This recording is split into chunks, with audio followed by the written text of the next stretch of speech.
एक कहावत है कि 10 काम छोड़ के 10 काम छोड़ के स्नान कर लेना चाहिए, 100 काम छोड़ के खा लेना चाहिए और 1000 काम छोड़ के बेटी की शादी कर देनी चाहिए।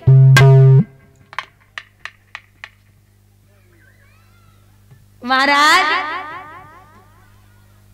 बिटिया अगर घर में है या इतने हमारे पिता बैठे हैं, माताएं बैठी हैं, तो निवेदन है आपसे, बेटी को जो खाए वो खिलाइए, जो पहने वो पहनाइए, जो बोले वो करिए, लेकिन सर के ऊपर मत बिठाइए। क्योंकि बेटे की शादी जब होती है तो वो एक बार ससुराल जाता है और जब कभी मौका लगता है तभी जाता है, लेकिन बेटी की आन मान सम्मान इसमें है कि मायके से डोली उठे और ससुराल से। बेटी को वो सिखाइए, सबसे पहले तो उससे कहना कि यहाँ मैं डांटती हूँ तुझे, मैं तेरी माँ हूं, और वहां अगर सास डांटे तो समझ लेना कि मेरी माँ ने डांटा है। हो सके तो और सबकी इज्जत करना, क्योंकि झुकना इंसान की पहचान है और अकड़ना मुर्दे की पहचान हुआ करती है। एक बड़ा अच्छा उदाहरण आता है, माताएं ध्यान देंगी। एक सेठ के यहाँ पे एक लड़की ने जन्म लिया, तो जब तक वो छोटी रही तब तक तो कोई एक बात कहता तो वो 4 पकड़ा देती, क्योंकि छोटी है। अब छोटे बच्चों की बातें सबको अच्छी लगती हैं, अगर बोले तो अच्छा लगता है, लेकिन थोड़ी और बड़ी हुई तो कोई 2 बातें कहता वो 4 पकड़ा देती। सेठानी ने जवाब दो सेठ जी से कि महाराज ये बिटिया है, इसे पराई घर जाना है, एक काम करो इसे समझाओ, अगर उलाने आए ना तो आप पागल हो जाओगे, इसे कुछ सिखाओ, ये लड़की पराई घर जाएगी। अरे सेठ जी बोले तुम भी पागल हो, हम इतने पैसे वाले हैं, मेरी बेटी पराई घर जाएगी, अगर किसी से कुछ कहेगी तो मैं अपनी बेटी को पैसों से तौल दूंगा और बेटी के साथ में 2-4 नौकर भेज दूंगा, मेरी बेटी को कुछ नहीं करना पड़ेगा, तुम चुपचाप बैठो। अब बाप का प्रेम बिटिया को भारी पड़ने वाला है। लड़की जब शादी के योग्य हुई तो कोई 1-2 बातें कहता वो 4 पकड़ा देती। बहुत जवाब देने में आगे बिटिया की शादी हुई, रात भर अपनी ससुराल में रुकी। माताओं सुबह ही सुबह फोन आ गया कि पिताजी हमें ले जाओ, पिताजी हमें ले जाओ। अरे सेठ जी बोले कल तो विदा की और आज ले जाऊं, क्या बात है? बोले अगर भोजन कर रहे हो तो पानी यहीं पीना आके, लेकिन हमें ले जाओ। अब भैया अकेली बिटिया, पिता लाचार, वहां से चला बेटी को लेने के लिए। समधी से कहा नमस्ते, नहीं बोले। समधिन से कहा नमस्ते प्रणाम करता हूँ, बेटी को लेने आया हूँ, ले जाऊं क्या? समधिन ने जवाब दो कल को ले जाने वाले अभी ले जाओ। अरे मुझे ऐसी बहू के साथ नहीं रहना जो पल पल पे जवाब देती हो, इसे ले जाओ। सेठ जी ने बिटिया को लो लेके चले, घर पे पहुंचे, लाडो को बिठाई लियो, बिटिया ठीक हो ना? अरे खाक ठीक हूँ, मर रही हूँ। सेठ जी बोले क्या बात है गई, काय को चिल्ला रही हो, सब कुशल मंगल है ना? तुम्हारी ससुराल ठीक है? बिटिया बोली वो ससुराल है, वो ससुराल है, अरे 1 नंबर का नरक है, नरक। अच्छा ससुर कैसे हैं?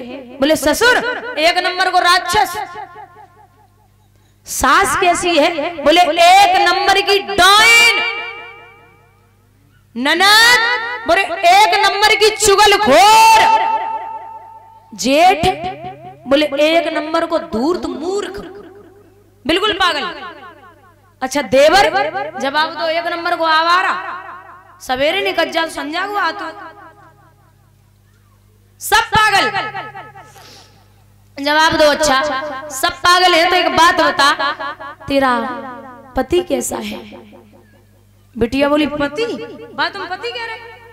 एक नंबर को यमराज, बाजा तो भगवान ही बचाए, मुझे ससुराल नहीं जाना, कुछ भी करो। सेठ जी समझ गए कि गलती उनमें ना है, गलती हमारी परवरिश में है, हमने तुम्हें संस्कार गलत दे दे। चलो यहीं रहो, यहीं रुको, हम जय सोचेंगे हमारे दो ही बेटा भाई। लेकिन भैया बिटिया अगर शादी के बाद 8 दिन से ज्यादा मायके में रुके तो पड़ोसी बातें करने लगते। काय गई काय ना का पति ने मारो है का सासु तो पिट गई आई हो, पड़ोसी बातें करने। और भाभियां भी आज के जमाने की बड़ा एंड्रॉइड है, बढ़िया बोलेंगी, 2-4 दिन तो बड़ी सेवा करेंगी, और जो 8-9 दिन भाई बेरख के चावल खिचड़ी बनाओ, हमारे बच्चन को स्कूल छोड़ गया। सेवा उतनी हो सकती है आपकी। और वैसे भी बहनों से मेरा निवेदन है, अगर ससुराल में कोई अनमन हो जाए या कुछ हो जाए तो झट से मायके में फोन मत लगाया करो। हमारी सास ने जगह जेठानी ऐसे लड़ी, ननद ऐसे लड़ी, अरे वो वही जिंदगी काटनी है, तुमको थोड़ी बहुत अनमन तो होती रहती है। माता जी को हर खबर पहुंचाना जरूरी नहीं है, जिंदगी काटनी है तुम्हें। हमने तो बहुत लोगों को देखा है, काफी जगह जाते तो बहनों के काम होते, वो काम धंधे से फुर्सत हुई तेरी कसम जिज्जी इतनी लड़ते हमारी सास जब मरे ना है, वो 2-2 घंटे अपनी माँ से बात करेंगे। अब पता ना है माँ से 2-2 घंटे बात क्या करती, वही बात होती, खाना खा लिया, पानी पी लिया, सो गए, जग गए, बस। अरे हालचाल पूछो बस, ठीक है, सब कुशल मंगल है। माँ भी इतनी फ्री रहती है कि बेटी को भरने में लगी रहती है, हाँ ये करना वो करना। सास ऐसी हो वो चाहिए जो सांसों न लेन दे।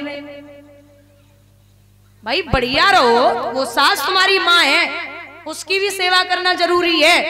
अगर बेटियां अच्छी हो, बेटियां अगर अच्छी हो, वहां जाके बहू वाला नहीं बेटियों वाला रोल अदा करें तो याद रखना एक भी वृद्धाश्रम दुनिया में नहीं रहेगा, एक भी वृद्धाश्रम नहीं रह सकता अगर बेटी बहू जो है वो बेटी का रोल अदा करे। महाराज बिटिया बड़े प्यार से रहती, लेकिन जैसे ही मंदिर जाती तो पुजारी कहते अरे क्या बात है बिटिया, महीना है गए तुम तो गई ना है, ससुराल नहीं जाना क्या? बिटिया बोली सीधे सीधे कहो ना कि वो पूजा करवे को ना करो, कल इतना है काय को बातें बनाए रहे, बातें कर रहे। काफी दिन है गए, बिटिया एक दिन उदास मन से बैठी। सेठ जी बोले क्या बात है लाडो, आज बड़ी उदास हो? बोले हाँ पिताजी, अब हमें बिल्कुल अच्छा नहीं लगता, ये लोग बातें बनाते हैं तो क्या करें? बोले एक काम करो, हमारे नगर में एक महात्मा है और महात्मा जी ने हमें एक मंत्र दिया है, अगर तू उस मंत्र का जाप कर ले तो तेरी ससुराल तेरी मुट्ठी में आ जाएगी। बिटिया बोली जो मंत्र हमसे जापना हो तो कोई और बात हो तो बताओ। बोले हाँ एक चीज और है। बोले क्या? जवाब दो कि साधना क्या है? बोले साधना ये है कि 6 महीने तक अपने ससुराल वालों को जवाब मत देना। कितने दिन? 6 महीना। 6 महीने अपने ससुराल वालों को जवाब मत देना। बोले ठीक है, हमें भेज गया। माता ध्यान कहाँ है? हम पे ही है, ठीक है। छोड़वे के लिए बिटिया को चले जो ससुर ने देखो, बोले फिर आ गई कल मुही, अरे ऐसे तो किसी ने नहीं बुलाई तो फिर आ गई। सो कांच को गिलास रखो रहे, सो बिटिया घूंघट में रहे, सो वो कांच के गिलास में पैर लग गो। सब बोले अंधी है क्या, आते ही आते बर्तन फोड़ने लगी। बिटिया ने बाप को चेहरा देखो और बोली बस 6 महीना रुक जाओ, जो तुम्हें खोपड़े ही बना फोड़ो तो हम कोई का है। 6 महीना मैं तुम्हें 6 महीने जवाब नहीं दे सकती। बड़े अच्छे से सेवा करती, पिता तो चले गए छोड़ के। सुबह ही सुबह 4 बजे उठी सो सासू के पैर दबाने लगी है। सास बोली पैर दबाए रही। सो सासू पर रो नाएगा पूछी काय बिटिया तुम पहले ही वाली हो या तुम्हें बाप का जुड़वा मई तो दूसरी वाली भेज दे। बोले नहीं मम्मी जी हम तो पहले ही वाली हैं। अरे आज तो मम्मी कह रही बड़ा खाना पीना टाइम से देती, सबके कपड़े धुलना बड़ा ख्याल रखती। महाराज 1 महीना बाद सासू ने चाबी निकाली कमर से और बहू को ला मम्मी जी जाके ले तो कितने पापड़ वेले हमने लाओ दे पकड़ा। चाबी ले गई जवाब दो अबे तो बहुत कछु बाकी है। तो कछु दिन बाद भैया ले आएगा। बोले चलो दीदी घर पे। सो बहन बोली मम्मी तो पूछ ले है मम्मी मम्मी के अंदर कह रही। बहन बोली पूछ क्या। सो पूछवे को पहुंचे बोले माता जी दीदी को लेने आया हूँ ले जाऊं क्या। सास बोली हाँ लला अबे लेने आयो और कल सवेरे तक छोड़ जाना। एक वो दिन था जब कह रही थी कल को ले जाने वाले अभी ले जाओ और अब कह रही है कि कल तक छोड़ जाना। सो भैया लेके पहुंचो। पिताजी ने बिटिया को बिठाई लो बिटिया सब कुशल मंगल है। बोले हाँ तुम्हारी वो नरक ससुराल कैसी है। बोले नहीं पिताजी वो तो स्वर्ग है। वो राक्षस ससुर बोले वो तो मेरे पिता का रोल अदा करते हैं। वो डायन सास मर गई कि जिंदा है। बोले वो तो मेरी माँ है। वो चुगलखोर ननद यही है कि ब्याह होगा। बोले वो तो मेरी छोटी बहन का रोल अदा करती है। वो धूर्त मूर्ख जेठ बोले वो मेरा बड़ा भाई है। वो आवारा देवर बोले वो मेरा छोटा भाई है। अच्छा सब छोड़ दे तेरो यमराज कैसो है। बिटिया ने बैग उठाओ लेके चंदई जवाब दो देखो हमारे पति चाहे लंगड़े हो चाहे लूले हो चाहे अंधे हो चाहे काने हो चाहे भिखारी हो हमारे पति हमारे लिए देवता है। तासे पति की बुराई ना करो। अब सेठ जी समझ गए कि साधना रंग ले आई। बिटिया ने पूछी कि पिताजी वो मंत्र कौन सा था जो तुमने जाप किया। सेठ जी बोले मंत्र का चुना है तो साधना ही साधना आती सो तुमने कल ली और तुम्हारी ससुराल तुम्हारी मुट्ठी में आई गई।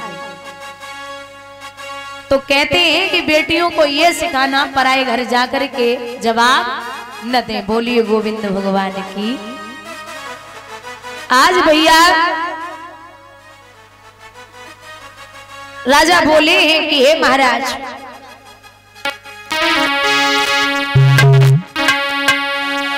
अंगना में बिटिया कुआरी है मेरे भोले राजा हाथ पीले करवा दे।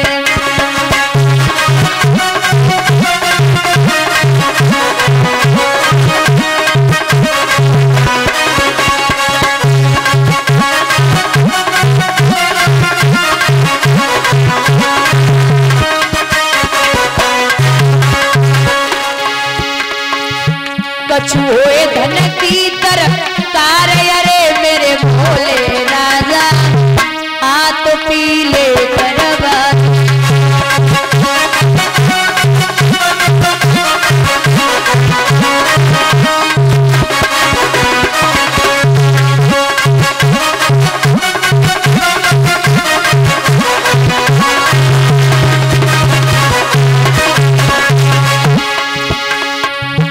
अरे कांटो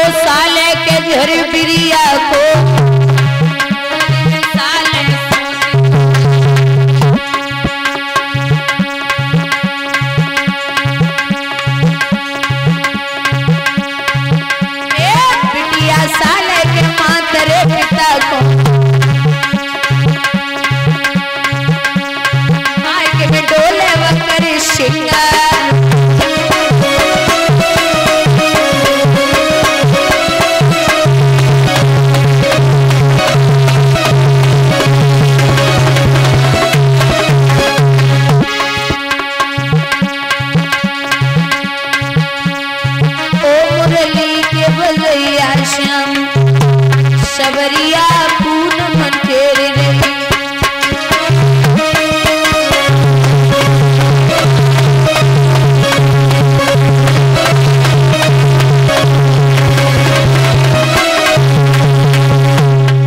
बोले गोविंद